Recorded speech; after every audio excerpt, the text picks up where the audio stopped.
রাসূলের সাহাবী খাব্বাব রাদিয়াল্লাহু আনহুর পিঠের মধ্যে বড় বড় দাগ ছিল। গোশত জায়গা জায়গা থেকে উঠিয়ে ফেলে দেওয়া হয়েছিল। হযরত সাইয়্যিদুনা খলিফাতুল মুসলিমিন ওমর রাদিয়াল্লাহু আনহুর সামনে একদিন খাব্বাব বসে আছেন। কোনো কারণে তিনি চাদর সরিয়ে ফেললেন।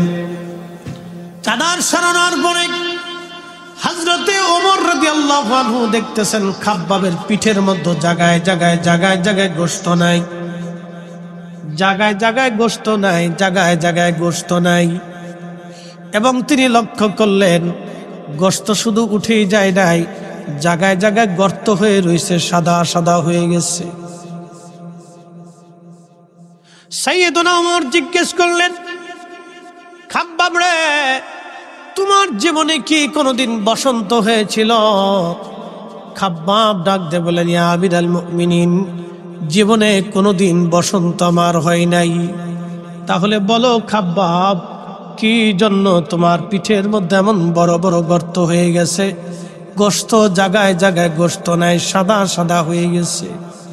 খাব্বাব চোখের পানি ছেড়ে দিয়ে বলেন, আমিরুল মুমিনিন, এই সবই কালেমার বদলায় আমার পিঠের গোশত চলে গেছে, কিন্তু ঈমান আমি ছেড়ে দেই নাই। আমি যেই দিন কালেমা পড়ে বাড়ি ফিরলাম মক্কাতে, আমি দরিদ্র মানুষ ছিলাম, আমি লোহা দিয়ে অস্ত্রপাতি বানাইতাম, আমি কামার ছিলাম, কামার। দরিদ্র হওয়ার কারণে কাফেররা এসে আমার হাত পা গুলি একেবারে শক্ত করে মজবুত করে তারা বেঁধে ফেলল। আমিরুল মুমিনিন, যে কয়লাগুলি আগুনের ভিতরে দিয়ে আমি আঙ্গার বানাইতাম, কয়লা দেখবেন আগুনের মধ্য দিয়ে বাতাস দিলে যত আগুন জ্বলতে থাকে কয়লা আগুনের মতো হয়ে যায়, কয়লাগুলি আগুনের রূপ ধারণ করে। খাব্বাব রাদিয়াল্লাহু আনহু বললেন, আমাকে কাফেররা ওই কয়লাগুলি মাটির মধ্যে বিছাইয়া আমারে ওই কয়লার উপরে চিৎ করে শোয়াইয়া পাথর চাপা দিয়ে ধরে বসে থাকতো। কয়লাগুলি দিয়ে পিঠের চাপড়াগুলি পুড়ে পুড়ে পুড়ে পুড়ে রক্ত বের হয়ে কয়লা নিভে যাইতো আমিরুল মুমিনিন। তারপর ওরা আমাকে উঠাইয়া কয়লাগুলি আবার আগুনে আঙ্গার বানাইতো, আগুনের মধ্যে পোড়াইয়া কয়লাগুলি বিছাইয়া আবার আমাকে চিৎ করে শোয়াইয়া পাথর চাপা দিয়ে চাপ দিয়ে ধরে রাখতো। হুজুর, কয়লাগুলি পুড়ে পুড়ে আমার চামড়া পুড়ে, চর্বিগুলি পুড়ে পুড়ে কয়লা নিভে যাইতো, আমার গোশত উঠে গেল জায়গা জায়গা থেকে, আমার চামড়া উঠে চলে গেল, কোনোদিন আমার বসন্ত হয় না। আমিরুল মুমিনিন, এইগুলি সব কালেমার বদলা, কালেমার কারণে আমার এইরকম পিঠের গোশত চলে গিয়েছে, ঈমান আমি দেই নাই। একবার জোরে বলা যায় আল্লাহু আকবার। তেলের গাড়ি তেলে চলে, হাওয়ার গাড়ি হাওয়ায় উড়ে, বিনা তেলে চালায় গাড়ি নবী সুলাইমান। আমরা সেই মুসলমান, আমরা সেই মুসলমান, ঠিক কিনা? ঈদগাহ যাবেন, আবার দুর্গা পূজাতেও যাবেন, কালী পূজাতেও যাবেন, এগুলি চলবে না। কথা কন না কেন, ঠিক কিনা? মনে রাখবেন এগুলি। আমাদের ঈমান কিন্তু ছেলে খেলা না, ঈমান অনেক বড় দামি জিনিস। যদি ঈমান বেঈমান হয়ে একবার কবরে চলে যান তো জিন্দেগি বরবাদ হবে। আবাদুন আবাদাত, চিরস্থায়ীর জন্য আপনাকে জাহান্নামে পড়তে হবে, কোনোদিন আর বের হওয়ার কোনো সুযোগ নেই। সিলেটের মুসলমান শুধু এই উম্মত না, পূর্ব জামানাতেও ঈমানের জন্য বহু জনকে পরীক্ষা দিতে হয়েছিল। এই ঈমানি পরীক্ষা পূর্ব জামানাতেও বহু দিতে হয়েছে। আল্লামা ইমাম আবুল ফারাজ ইবনুল জৌজি তিনি একটা ঘটনা তিনি লিখতেছেন তিনার ইউনুল হেকায়াতের মধ্যে। পূর্ব জামানাতে একজন যুবক 24 ঘন্টা আল্লাহর ইবাদতে কাটায় দিত, একটা সেকেন্ডের জন্য সে ইবাদত বন্ধ করত না। তো অল টাইম খানকার ভিতরে সে ইবাদত করে। এলাকাতে দেখবেন কিছু দুষ্ট লোক আছে, যুবকরা নামাজে গেলে ওই আপনার পাশ থেকে বাজে বাজে কথা বলে, হ্যাঁ দেখছ না নামাজ পড়তেছে, বিরাট বুজুর্গ, হাসি তামাশা করে। রোজা রাখলে ভালো কাজ করলে দেখবেন কোন যুবক যদি ভালো কাজ করে আরো 10টা আরো 2টা দেখবেন তাকে বাজে কমেন্টস করতে থাকে, খারাপ কথা বলে। দূর, এগুলো করে কি পাবে? এই যে দেখবেন আমার এই যুবক শ্রেণীগুলি যারা মাহফিলে কষ্ট করতেছে, ওদেরকে আরো 10 জন দেখবেন দূর, এইগুলো করে কি লাভ পাবে, কি পাইছিস জীবনে, নানান ধরনের এই কথা বলতে থাকে। কিন্তু এই কথাগুলিকে উপেক্ষা করে যারা আল্লাহর দিকে ফিরে আসে তারা হলো অরিজিনাল। কথা বলে ঠিক না বেঠিক? তাদের ঈমান আর ওদের ঈমান হাজার দিন রাত পার্থক্য, আকাশ ও জমির পার্থক্য হবে। এ মুসলমান, এ মানব জাতি, অবশ্যই আমাদেরকে কবরে চলে যেতেই হবে, অবশ্যই আমরা আল্লাহর কাছে ফিরে চলে যাব। এই গ্রামে 100 বছর বয়সী কেউ আছে? আবার বলি, এই গ্রামে 100 বছর বয়সী কেউ আছে? কেউ নাই।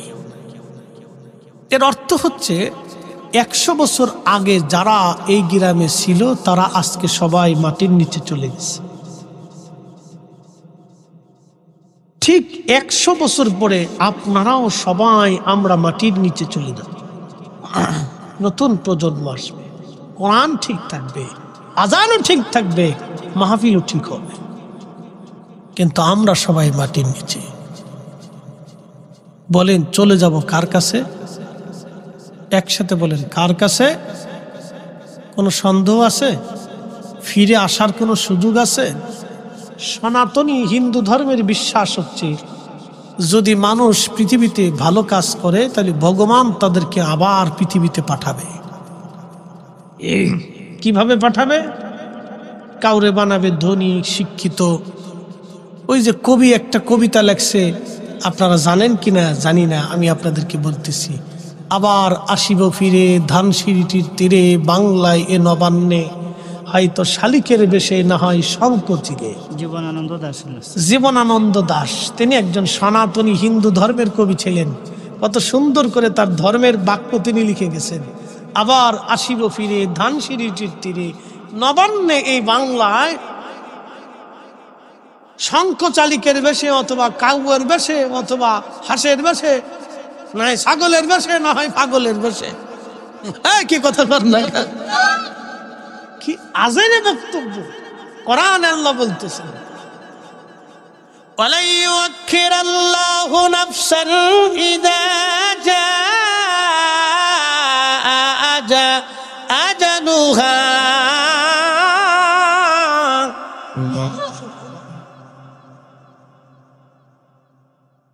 আল্লাহ কোরআনে বলতেছে, হাবিব উম্মতকে জানান, একবার যখন হায়াত শেষ হবে, 1 সেকেন্ড পৃথিবীতে থাকার আর সুযোগ নাই। কথা তো সত্য, হায়াত শেষ হয়ে গেলে কাউকে পৃথিবীতে থাকার আর কোনো সুযোগ নাই। এবং একবার আল্লাহর দরবারে চলে গেলে ফিরে আসার আর কোনো সুযোগ নাই। সুযোগ আছে? তাহলে সনাতনীদের বিশ্বাস হলো আবার আমি ফিরে আসব শঙ্খচিলের বেশে, বাংলায় নবান্নে, ধানসিঁড়ির তীরে, বাংলায় নবান্নে ফিরে আসবো আমি শঙ্খচিলের বেশে, অথবা কাউয়ার বেশে, অথবা কোকিলের দেশে কোকিলের বেশে, অথবা হাঁস মুরগি কুত্তা বিলের বেশে আমি আবার ফিরে আসবো। কিন্তু আল্লাহ বলে দিলেন, হাবিব জানিয়ে দেন, আমি মানব জাতি সৃষ্টি করেছি, তার আর ফিরে আসার কোনো সুযোগ আর নাই। তিনি আল্লাহর দরবারে থাকবে ইল্লিনে অথবা সিজ্জিনে। ভালো কাজ করে গেলে আল্লাহ জান্নাতে দিয়ে দিবে, খারাপ কাজ করে গেলে জাহান্নামে আল্লাহ শাস্তি দেবে। মূলত কোনো বডি কবরে যায় না, কবরে যায় হচ্ছে তার রূহ, আল্লাহর দরবারে চলে যায় তার রূহ। বডি কিন্তু আল্লাহর দরবারে যায় না, এটা কবরের ভিতরে দিয়ে দেওয়া হয়, রূহটা চলে যায় আপনার সামনে। যিনি চলে গেল রূহু, দেখবেন তাকে দেখা গেল না, যে নিয়ে গেল তারেও দেখা গেল না, কিন্তু নিয়ে গেছে সত্য, যিনি নিলেন তিনিও সত্য, যাকে নেওয়া হলো সেও সত্য, এবং যার হুকুমে নেওয়া হলো আমার রব তিনিও সত্য, যেই জগতে নিয়ে যাওয়া হলো সেই জগৎ সত্য। অবিল আখিরাতি হুম ইয়াকিনুন।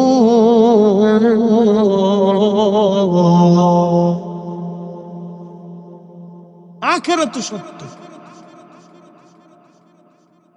যাকে নিলেন তিনিও সত্য, যে নিলেন তিনিও সত্য। নিলেন কে? মালাকুল মউত। আল্লাহ কুরআনে তো বলছে ফাইন্নাহু মুলাকিকুম, ওই মালাকুল মউত তোমার সাথে মোলাকাত করবে।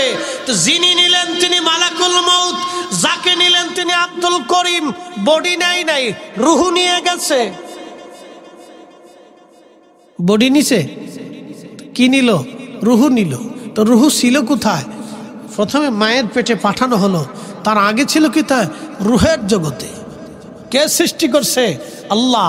ইয়া আইয়ুহাল ইনসান মা গররাকা বিরাব্বিকাল কারীম, এ মানব জাতি, তোমাকে কিসে আল্লাহ থেকে জুদা করলো? কে তোমাকে আল্লাহ থেকে জুদা করলো? কিসে তোমাকে আল্লাহ থেকে জুদা করলো? আল্লাযী খালাকাকা, অথচ আমি তোমাকে সৃষ্টি করেছি। ফাসাওয়াকা ফাআদালাক, শরীর ন্যস্ত করেছি, সুঠাম করেছি। তোমার চোখের জায়গা চোখ দিয়েছি, আলো দিয়েছি, জবান দিয়েছি, জিহ্বা ফিট করেছি। দাঁতের নিচে কখনো জিহ্বা পড়ে না, এটা লেভেল করে তৈরি করা হলো। দাঁতের জায়গা দাঁত থাকবে, জিহ্বার জায়গা জিহ্বা থাকবে, চোখের জায়গা চোখ থাকবে, কানের জায়গা কান থাকবে। আল্লাহ একটা আঙ্গুল না দিয়ে 5টা আঙ্গুল দিয়ে দিলেন। সেখানে আবার জোড়ায় জোড়ায় ভেঙে দেওয়ার শক্তি দিলেন, ধরার সুযোগ করে দিলেন। পা দিয়ে হাঁটার, ঘুমানো, ভেঙে থাকার সুযোগ করে দিলেন। আল্লাহ ঘুমানোর ব্যবস্থা করে দিলেন, আরামের জন্য রাত সৃষ্টি করে দিলেন, কাজের জন্য দিনের আলোর সৃষ্টির জন্য সূর্য সৃষ্টি করে দিলেন। আল্লাহ বলতেছেন তোমাকে কে আল্লাহ থেকে জুদা করলো? বলো, আমি তোমাকে সৃষ্টি করছি। মায়ের পেটের মধ্যে যখন সন্তান ধীরে ধীরে ধীরে ধীরে ধীরে ধীরে বড় হয়, তো কোথার থেকে হয়? সুম্মা জাআলা নাসলাহু মিন সুলালাতিন মিন মাইন মাহিন, আমি মানুষকে সৃষ্টি করেছি বাবা এবং মায়ের শরীর থেকে নির্যাস পানি, মিন মাইন মাহিন থেকে। এ মানব জাতি, কে তোমাকে আল্লাহ থেকে জুদা করলো? বলো, কিসে তোমাকে আল্লাহ থেকে জুদা করলো? বলো, কে তোমাকে সেজদা থেকে জুদা করলো? কে তোমাকে নামাজ থেকে জুদা করলো? কে তোমাকে জিকির থেকে জুদা করলো? কে তোমাকে আমার রাসূল থেকে জুদা করে দিল? বলো, আমি তোমার জন্য সব করেছি। বলেন সে মালিকের নাম কি? একসাথে বলেন, কে? সেজদা হবে কার? আইন মানব কার? জিকির হবে কার? ওই জন্য আল্লাহর তাওহীদ রুবুবিয়তের উপরে 100% পিওর ইয়াকিন আপনাকে রাখতে হবে। কথা বলেন ঠিক না বেটি?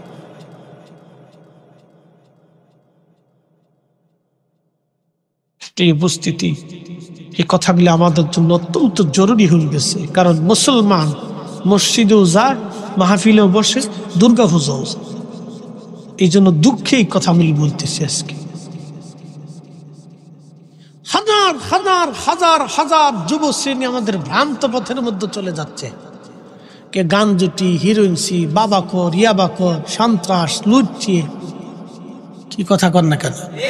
হাজার হাজার হাজার হাজার লাখ লাখ কনসার্টের আয়োজন করবেন, দেখবেন যে যুবক যুবতীর অভাব নাই। এটাও কারো মায়ের সন্তান, মেয়েরাও চলে যাচ্ছে, এটাও কারো মায়ের সন্তান, কারো ভাইয়ের বোন হবে। এই মেয়েও দেখবেন জিন্সের প্যান্ট পরে, টি শার্ট পরে গায়ে দিয়ে, ও আমার প্যান্টও নিয়ে চলে গেছে, আমার শার্টও নিয়ে চলে গেছে, কয়েকদিন পরে জাঙ্গিও নিয়ে চলে যাবে।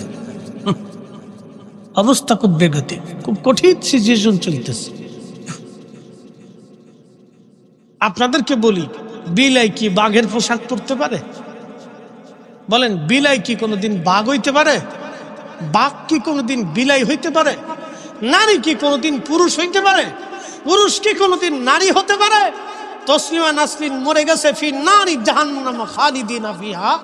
এই বেটা মা মুসলমান, বাপ মুসলমান, এই মহিলা নাস্তিকতায় বিশ্বাসী হয়ে কবরে চলে গেল।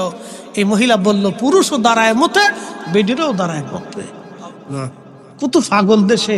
তার মানে বুঝা গেল মস্তিষ্কে অসুস্থতা আছে। কি কথা কন না কেন? মস্তিষ্কে অসুস্থতা আছে। তা না হলে এই কথা কে বলে যে নারীকে তো আল্লাহ ওইভাবেই তৈরি করছে। আবার বলি, বিলাই কখনো বাঘ হইতে পারে? কখনোই না। শিয়াল কোনোদিন কুত্তা হতে পারে? কুত্তা কোনোদিন শিয়াল হইতে পারে? নারী কোনোদিন পুরুষ হতে পারে না, পুরুষ কোনোদিন নারী হতে পারে না। নারীর পোশাকে নারী সুন্দর, পুরুষের পোশাকে পুরুষ সুন্দর। নারী তার পোশাক পরবে, পুরুষ তার পোশাক পরবে। নারী পুরুষের পোশাকে হাত দেয় কেন? বোঝা গেল নারীর ব্রেনে অসুস্থতা আছে। এই অসুস্থতা যতদিন বাড়তে থাকবে আমাদের সমাজ ধ্বংস হতে থাকবে। কথা বলেন ঠিক না? প্রশ্ন রাখবেন মুফতি ফরিদি, সমাজ কিভাবে ধ্বংস হবে? জানা বাড়তে থাকবে। কার বাচ্চা কার সন্তান হুঁশ পাবেন না। আমেরিকাতে যায় দেখেন অনেক সন্তান আছে বাবার পরিচয় নাই। কথা কন, কথা বলে। মেসি বিয়ে করছে, দুঃখিত, মেসি বিয়ে করার আগে 2টা বাচ্চার মালিক। আচ্ছা বলেন, হালাল জাদা না হারাম জাদা? একসাথে বলেন, হালালে না হারামে? ওটা বিয়ে করার আগে 2 বাচ্চার বাপ হয়ে গেছে। তো বাপ হলো কেমনে? যারা মেসির ভক্ত আছেন মাফ করে দিবেন, আমি কোন খেলা টেলা দেখি না, আমি সাতা কারো ভক্ত শক্ত না। ওই আমি কোনোটাই দেখি না, ক্রিকেটও দেখি না, ফুটবলও দেখি না। ও সাঁতার ভিতরেই নাই, ওর টাইমই নাই। পেশাব করার টাইম পাই না, তোর ফুটবল খেলা দেখবো সাঁতার সময় আছে আমার? মাঝে মধ্যে পেশাবেরও টাইম পাই না। পেশাব সাঁতে ধরে ওয়াশ করা লাগে, কি করবো, টাইম নেই তো। খেলা দেখার সময় নেই।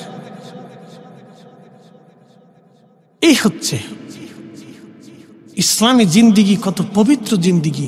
প্রশ্ন করি, জবাব দিবেন তো? আল্লাহ পাক না না পাক? একসাথে বলে, আল্লাহ কি পাক ছাড়া কবুল করে? নো নেভার, কখনই করে না। যুবক, আপনি যত সুন্দর হোক, আপনাকে যদি এখন স্টেজে এনে ল্যাংটা করা হয়, উলঙ্গ করা হয়, কেমন দেখা যাবে? বিচ্ছিরি দেখা যাবে না? আপনার চেহারা, স্বাস্থ্য, সৌন্দর্য, বডির স্ট্রাকচার অনেক সুন্দর, কিন্তু আপনাকে ল্যাংটা করার পরে দেখবেন একবার বিচ্ছিরি দেখা যাচ্ছে। তো ঠিক পোশাকে মানুষ সুন্দর, কি কথা ঠিক কিনা? পোশাকে মানুষ সুন্দর। তো নারী তার নারীর পোশাক, পুরুষ তার পুরুষের পোশাক। নারী কেন পুরুষের পোশাক পরতে যাবে?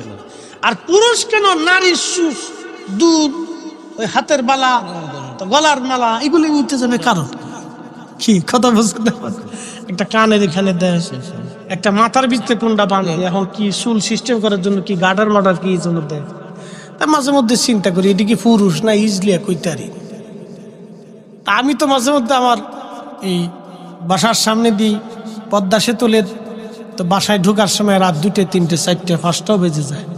তো মাঝে মধ্যে পদ্মা সেতুতে, ওটা তো খুব সুন্দর রাস্তা, হাইওয়ে, এক্সপ্রেস হাইওয়ে, খুব সুন্দর।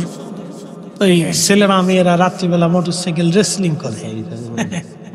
তো মাঝে মধ্যে চিন্তা করি, সামনেরটা বেডা না পিছেরটা বেডা? দিশে।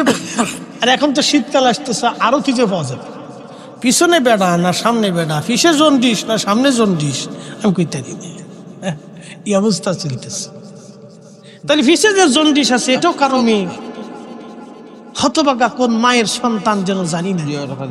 মা সন্তান জন্ম দিছে, অনেক কষ্ট করছে সন্তানের পিছনে, জন্ম দেওয়া থেকে শুরু করে এটাকে বড় করা পর্যন্ত মার পরিশ্রমের কোনো শেষ হয় নাই। কিন্তু মেয়ে পর পুরুষের পিছনে মোটরসাইকেল চলে ঘুর ঘুর করে ঘুরে বেড়াচ্ছে। ছি ছি ছি, লজ্জা করা উচিত। মানুষের সামান্যতম লজ্জা থাকা উচিত। একজন নারী কি করে একজন পুরুষের পিছে চড়ে বেহা পুরুষের মতো, বেহা নারীর মতো রাস্তা দিয়ে ঘুরতে থাকবে? বলে যুবক, আপনাকে বলতেছি, কোনদিন মানবেন আপনার চোখের সামনে আপনার মেয়ে জেনা করুক? কোনদিন মানবেন আপনার স্ত্রী অন্য পুরুষের হাত ধরে যে জেনা করুক? কোনদিন মানবেন আপনার মেয়ে, আপনার বোন অন্য পুরুষের সাথে জেনা করুক?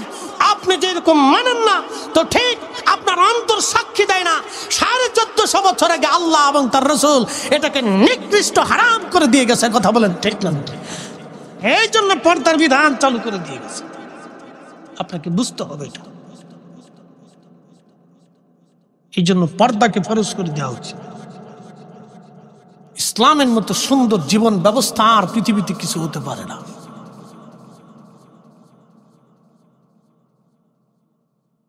প্রিয় মুসলমান, খুব মনোযোগের সাথে কথা বলে শুনবেন। বলছিলাম পূর্ব জামানাতে একজন বুজুর্গ সারাদিন 24 ঘন্টা আল্লাহর ইবাদতে কাটায়। তো লোকেরা সে তাকে উত্ত্যক্ত করতে থাকে, কিন্তু কোনো কথা সে বলে না। 24 ঘন্টায় সে তার খানেকার ভিতরে ইবাদতে থাকে। এলাকার বখেটে কিছু মানুষ চিন্তা করলো, এই যুবকটাকে আমরা একটু পরীক্ষা করে দেখি, পরীক্ষা কেমন। তারা একটা পতিতা নারীকে ভাড়া করলো। ওই পতিতা নারীকে বলল, যদি যুবকের সঙ্গে তুমি জেনা করতে পারো তাহলে তোমাকে এই পরিমাণে অর্থ প্রদান করা হবে। আপনি মনে রাখবেন, পৃথিবীতে যত বেহায়া নারী আছে দেখবেন তাদের কোনো শরম লজ্জা নাই। বেহায়া নারী যারা, তাদের কোনো লজ্জা শরম তাদের কিছু নাই। কোনো শরম লজ্জা তাদের নাই। লজ্জা শরম বলতে তাদের কিছু নাই। বন্ধু আমার, আল্লাহ নবী বলতেছেন, ওই যুবক রাত্রিবেলা ইবাদত করতেছে, মহিলা একটা পতিতা নারীকে ভাড়া করা হলো, তোমরা এই যুবকের সঙ্গে জেনা করবা। জেনা করার উদ্দেশ্যে মহিলাকে ভাড়া করার পরে এই মহিলা সুযোগ খুঁজতেছিল কোন দিন কোন সময় যুবকের কাছে যাবে। একজন যুবক 24 ঘন্টা আল্লাহর ইবাদতে কাটায়। ওই যুবকটা রাত্রিবেলা ইবাদত করতেছিল, আকাশে গুড়ি গুড়ি বৃষ্টি নামতেছিল, মেঘে বারে বারে মেঘ চমকাইতেছিল, গুড়ি গুড়ি বৃষ্টি নামতেছে। ওই পতিতা মহিলা চিন্তা করলো, আজকে সুযোগ রে, এই পুরুষের কাছে আজকে যেতে হবে। তো খানকাটা একটু নিরিবিলি জায়গা ছিল। আপনারা জানেন দুনিয়ার যত অলি বুজুর্গরা ছিলেন তারা নিরিবিলি আল্লাহর ইবাদত করার চেষ্টা করতেন। নিরিবিলি, তারা সবসময় নিরিবিলি নীরবে থাকতেন। এই জন্য কেউ পাহাড়ে চলে গেছে, কারো জীবনে আসছে পাহাড়। আপনারা বলেন, মাঝে মধ্যে বললেন যে হুজুর অমুক অলি মসজিদ বাদ দিয়ে পাহাড়ে চলে গেল কেন? শুনে যাবেন, আল্লাহ নবী নিজেও পাহাড়ের গুহাতে 40 দিন পর্যন্ত ধ্যানে মগ্ন ছিলেন। শুনে যাবেন, খন্দকে যদি যান তো খন্দকের পাহাড়ের পিছনে একটা পাহাড় আছে, জাবালে আবু সিলা। এই পাহাড়ের ছোট্ট একটা গুহা আছে। এই গুহাতে 3 দিন পর্যন্ত আল্লাহ নবী একাধারে সেজদার মধ্য থেকে আমাদের গুনার জন্য, ক্ষমার জন্য আল্লাহ নবী 3 দিন কেঁদেছেন। একসাথে বলা যাবেন আল্লাহু আকবার? না না, হয় না, আরো জোরে বলেন, জোরে জোরে। খান্দকের পাহাড়ের পিছনের পাহাড় জাবাল আবু সিলা। এই জাবাল আবু সিলাতে নবীজি ছোট্ট একটা গুহার ভিতরে 3 দিন একাধারে সেজদা। 3 দিন নবীজিকে মদিনাতে খুঁজে পাওয়া গিয়েছিল না। 3 দিন শুধু একই কান্না, অর্থের জন্য না, হাসান হুসাইনের জন্য না, ফাতেমার জন্য না, সংসারের জন্য না, স্ত্রীর জন্য না, বংশের জন্য না। একটাই বাক্য ছিল, ইয়া রাব্বি হাবলি উম্মতি।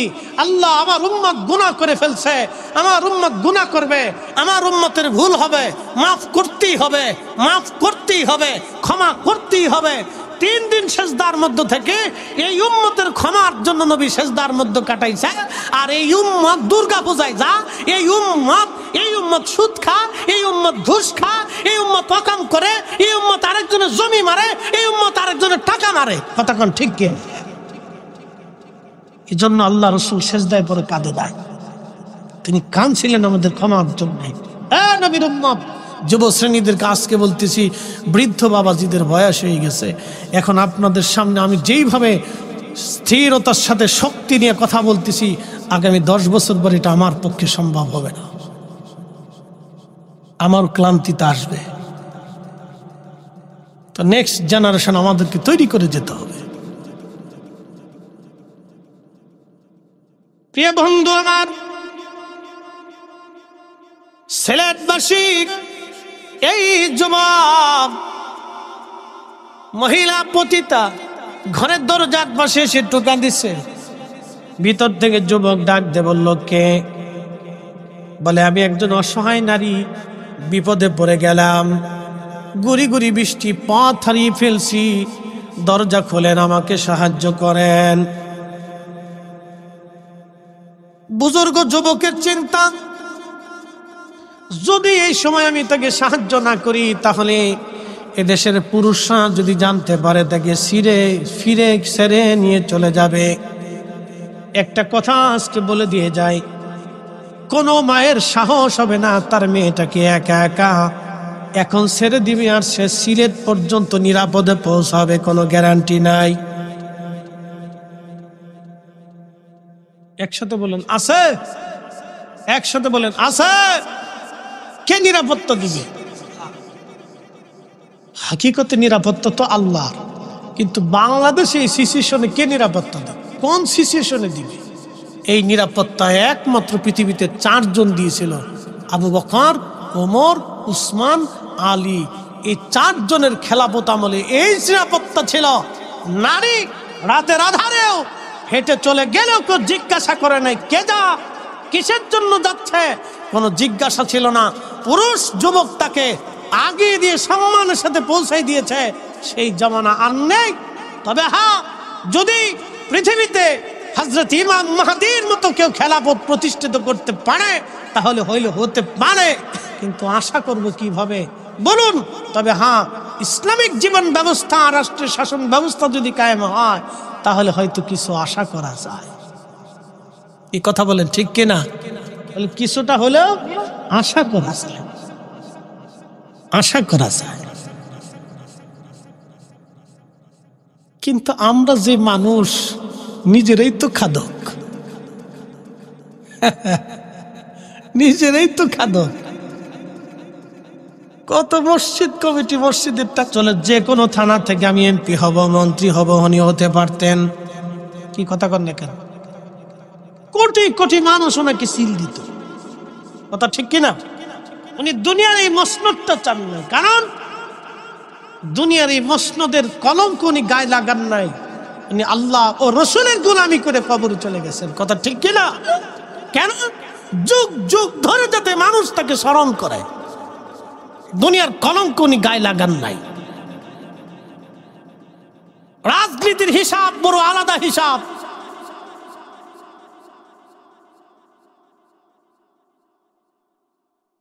বন্ধু আমার, খুব মনোযোগ দিবেন।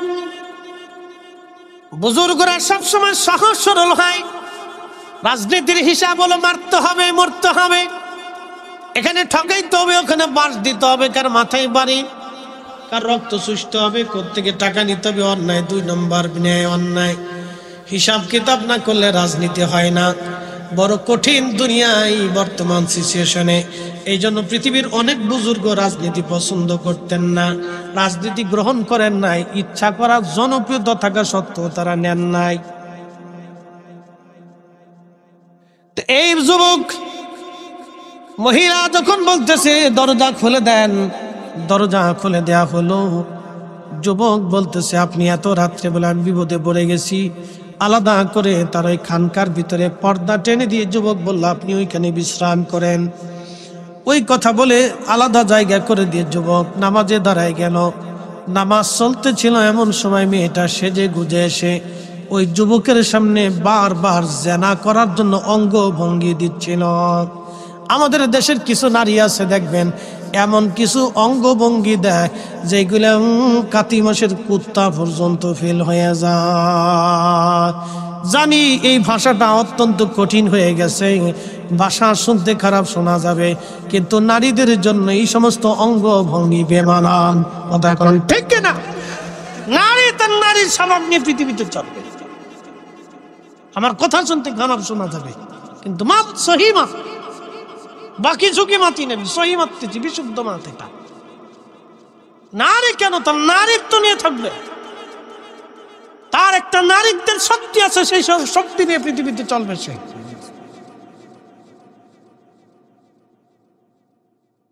বন্ধু মনোযোগ দিবেন। এই যুবক অঙ্গভঙ্গি দিচ্ছিল এই মহিলা জানা করার জন্য। যুবক চিন্তায় পড়ে গেলেন, এই মহিলা তো আমাকে জানা করার জন্য উদ্বুদ্ধ করতেছে, কিন্তু যুবক মন তো জেনার জন্য উদ্বুদ্ধ মন হয়ে যায়, বারবার জেনার দিকে ঝুঁকে যায়। যুবক তখনই নিজের মনকে ডাকতে বলতেছে, যুবক রে, তুমি জেনা করতে চাইতেছ, দুনিয়ার আগুনে, জাহান্নামের আগুনে পড়ার আগে দুনিয়ার আগুন তুমি সহ্য করে দেখো। এই কথা বলে তার সামনে যে প্রদীপ জ্বলতেছিল তার একটা আঙ্গুল প্রদীপের মধ্য দিয়ে পুড়িয়ে ফেললো। যখন একটা আঙ্গুল পুড়াইলো তারপরও তার জেনার লিপসা যায় না, দ্বিতীয় আঙ্গুল পুড়িয়ে ফেললো।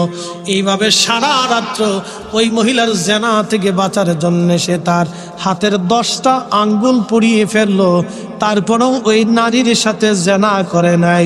একবার জোরে বলা যাবে আল্লাহু আকবার।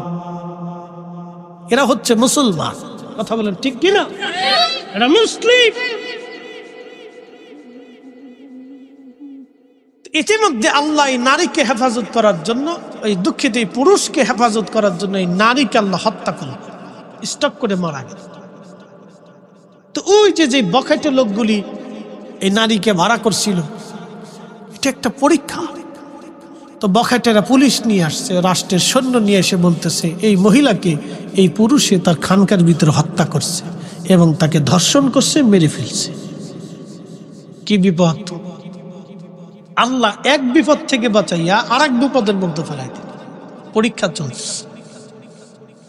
তো রাষ্ট্রের সৈন্যরা তাকে ধরে নিয়ে গেল, রাজার সামনে বিচার বসে গেল।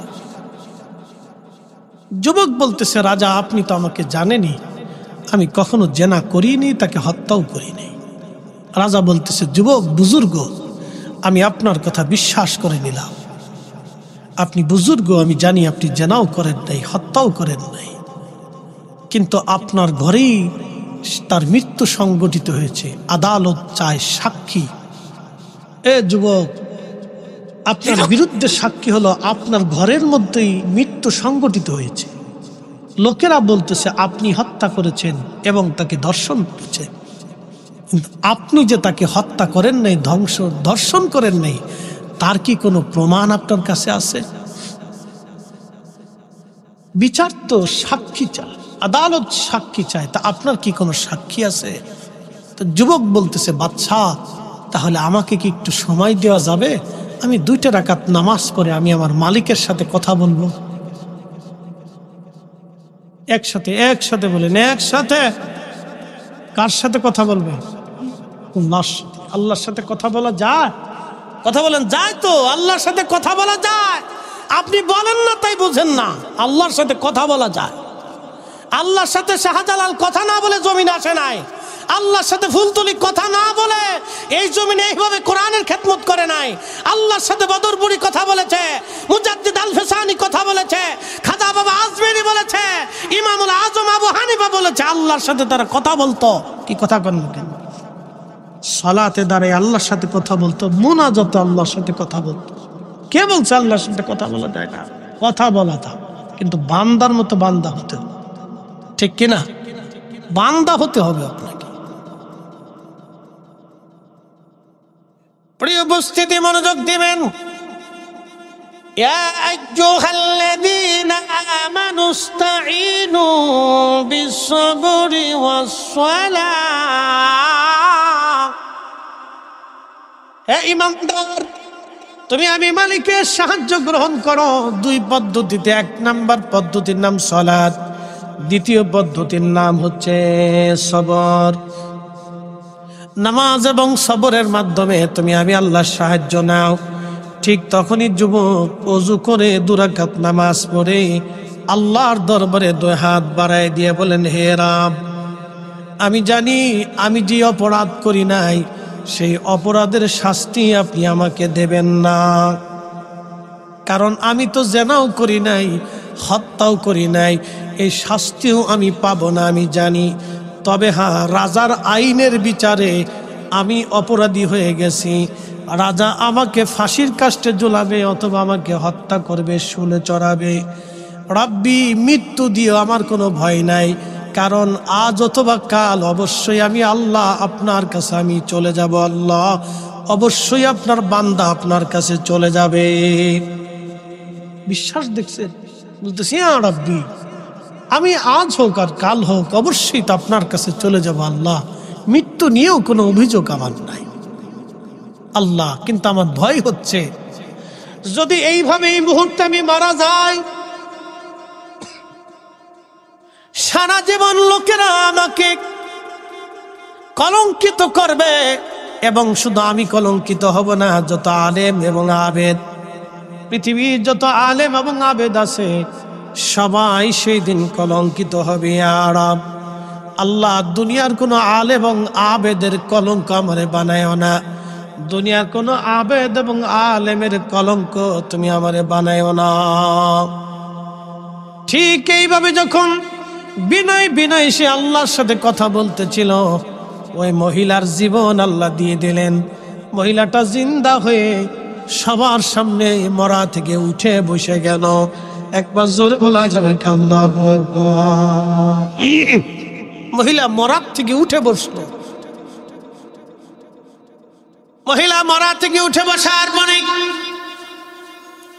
এই মহিলাটা তখন রাজাকে বলতেছে, হে রাজা, তুমি আমার হত্যার মৃত্যুর কারণে যাকে দোষী সাব্যস্ত করছো, যাকে আসামি বানাইছো, এই যুবক আল্লাহর ওলি, সে আমাকে হত্যাও করে নাই, আমার সাথে জেনাও করে নাই। আমার থেকে জেনার থেকে বাঁচার জন্য আমি তাকে উদ্বুদ্ধ করতে গিয়েছিলাম জেনা করার জন্য। জেনার থেকে বাঁচার জন্য সে তার 5টা 10টা আঙ্গুল আগুনের মধ্যে পুড়িয়ে ফেলছে। তোমরা যদি দেখতে চাও তার আঙ্গুলের দিকে তাকায় দেখো, সে আমাকে হত্যাও করে নাই, জেনাও করে নাই। সে আমার প্রলোভন থেকে বাঁচার জন্যে তার 10টা আঙ্গুল সে পুড়িয়ে ফেলছে, তোমরা প্রমাণ দেখে নাও। এই কথা বলার পরে মহিলা আবার মৃত্যু শয্যায় চলে গেল। রাজা দৌড়ে এসে দেখতেছে ঠিক তার 10টা আঙ্গুল আগুনে পুড়িয়ে ফেলছে, তার থেকে জেনার থেকে বাঁচার জন্যে। রাজা ডাক দিয়ে বলতেছে, যুবক, আমাদের আর বোঝার বাকি নাই, আপনি আমাদেরকে ক্ষমা করে দেন, আপনি জমানার ওলি, জমানার বুজুর্গ। একবার জোরে বলা যায় আল্লাহু আকবার।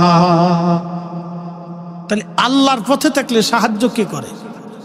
একসাথে বলেন, একসাথে বলেন, কে করে? আল্লাহ করে। যুগে যুগে আল্লাহ তার এরকম প্রিয় বান্দা ওলি বুজুর্গদেরকে আল্লাহ সাহায্য করছে। কথা ঠিক কিনা? আগের যুগেও করছে, এখনো কোন, আগামীতেও। প্রিয় উপস্থিতি আমার, একসাথে বলেন, আমরা ফিরে যাব কার কাছে? একসাথে বলেন, কার কাছে? তো আল্লাহর কাছে তো যাব, চলে তো কি নিয়ে যাব? 2টা জিনিস, মিষ্টি, বাদাম, সানাসুর, সোনা, গহনা, টাকা, দই, কলা, কিছু ফল, রুটি টুটি, এগুলো নেওয়ার কোনো সুযোগ আছে মনে হয়? হ্যাঁ, 2টা জিনিস তুলতে হবে। 1 নম্বর ঈমান, 2 নম্বর আমল। ঈমান আমল আপনাকে নিতে হবে। আল্লাযীনা আমানু ওয়া কানু ইয়াত্তাকুন। ঈমানে মুত্তাকিতে যারা পরিপূর্ণ হবে, লাহুমুল বুশরা ফিল হায়াতিদ দুনিয়া ওয়া ফিল আখিরাহ। দুনিয়াও চিন্তা নেই, আখিরাতেও চিন্তা নেই। আল্লাহ আলো বলেছেন, ইন্না, আমার দিকে তাকাবেন, এখানে অনেক ভাইরা বসা আছে। কিয়ামতের ময়দানে কি আল্লাহ চেহারা দেখে ফয়সালা করবে? পোশাক দেখে, স্বাস্থ্য দেখে? কিচ্ছু দেখে না। ইন্না আকরামাকুম ইনদাল্লাহি আতকাকুম। ঢাকা ইউনিভার্সিটির সবচেয়ে বড় ফার্স্ট বয় যে, এটা দেখে আল্লাহ ফয়সালা করে। পৃথিবীর কোন বিশ্ববিদ্যালয়ের চ্যান্সেলর, ভাইস চ্যান্সেলর, প্রিন্সিপাল, অধ্যক্ষ, উপাধ্যক্ষ, মুহাদ্দিস, শাইখুল হাদিস, এগুলি দেখো আল্লাহ ফয়সালা করবে না। আল্লাহর একটাই ফয়সালা হবে, ইন্না আকরামাকুম ইনদাল্লাহি আতকাকুম। যার অন্তরে আল্লাহর ভয় বেশি হবে, দিন মজুর রিকশাওয়ালা হলেও সে কিয়ামতের ময়দানে সম্মানিত হবে। আর আল্লাহর ভয় যদি দুনিয়াতে না থাকে, সে পৃথিবীর বড় ভাইস চ্যান্সেলর হলেও, অক্সফোর্ড, হার্ভার্ড এবং মিশর আল আজহার বিশ্ববিদ্যালয়, মদিনা ইউনিভার্সিটির চ্যান্সেলর, ভাইস চ্যান্সেলর হলেও আল্লাহর দরবারে তার 4 পয়সা মূল্য হবে না। কথা বলেন ঠিক না? ঠিক, কোনো দাম নাই। রিক্সাওয়ালার চাইতেও সে অসহায় থাকবে কিয়ামতের ময়দানে। এই জন্য দুনিয়াতে যারা সম্মানিত হবে, মেহশরের মাঠে তারা অপমানিত হবে। দুনিয়াতে অনেক মানুষ অসম্মানিত থাকবে, কিয়ামতের ময়দানে তারা সম্মানিত হবে। ইন্না আকরামাকুম ইনদাল্লাহি আতকাকুম। শুধু তাকওয়ার কারণে, তাকওয়ার কারণে, তাকওয়ার কারণে, আল্লাহ ভীতির জন্যে, রাসূলের গোলামির জন্যে কিয়ামতের ময়দানে তারা সম্মানিত হবে। একসাথে বলা যাবে না মারহাবা? ফিরে যাব কার কাছে? একসাথে বলেন, কার কাছে? ওই মালিকের কাছে ফিরে চলে যেতে হবে। আমাদের আগে সবাই চলে গেছে, আমাদের আগে সব চলে গেছে, আমরাও চলে যাব। কিছুই নিয়ে যাওয়ার সুযোগ নাই, অল্প কিচ্ছু নিয়ে যাওয়ার সুযোগ নাই। তোমার তারাম উপস্থিতি, আপনাদেরকে ছোট্ট করে বলি, আমরাও চলে যাব শূন্য হাতে। পৃথিবীর বহু রাজা ধীরাজ ধনী ব্যক্তিরা কবরে চলে গেছে শূন্য হাতে, আমরাও শূন্য হাতে চলে যাব। কিছুই নিয়ে যাওয়ার কোনো সুযোগ নাই। সুযোগ যেহেতু নাই, তো আল্লাহ বলছেন ওয়ানফিকু মিম্মা রাযাকনাকুম মিন ক্বাবলি আইয়াতিয়া আহাদাকুমুল মাউত। তো আসার আগে তুমি আল্লাহর পথে কিছু অর্থ ব্যয় করো, তোমার মরণ আসার আগে তুমি দাও। সাদকা দান মানুষকে বালা থেকে বাঁচায়। সাদকার মাধ্যমে পৃথিবী থেকেও আল্লাহ বান্দাকে বেনিফিট দেয়, কবরও তো দিবেই। দুনিয়ার থেকে দুইটা জিনিস তাকে অবশ্যই আল্লাহ দিবে। এক নম্বরে রিজিকের প্রবৃত্তি দিবে, দুই নম্বরে আল্লাহ তার নিরাপত্তা দিবে। এবং কিয়ামতের ময়দানে অনেক ধনী ব্যক্তিদেরকে আল্লাহ দাঁড়া করাবে।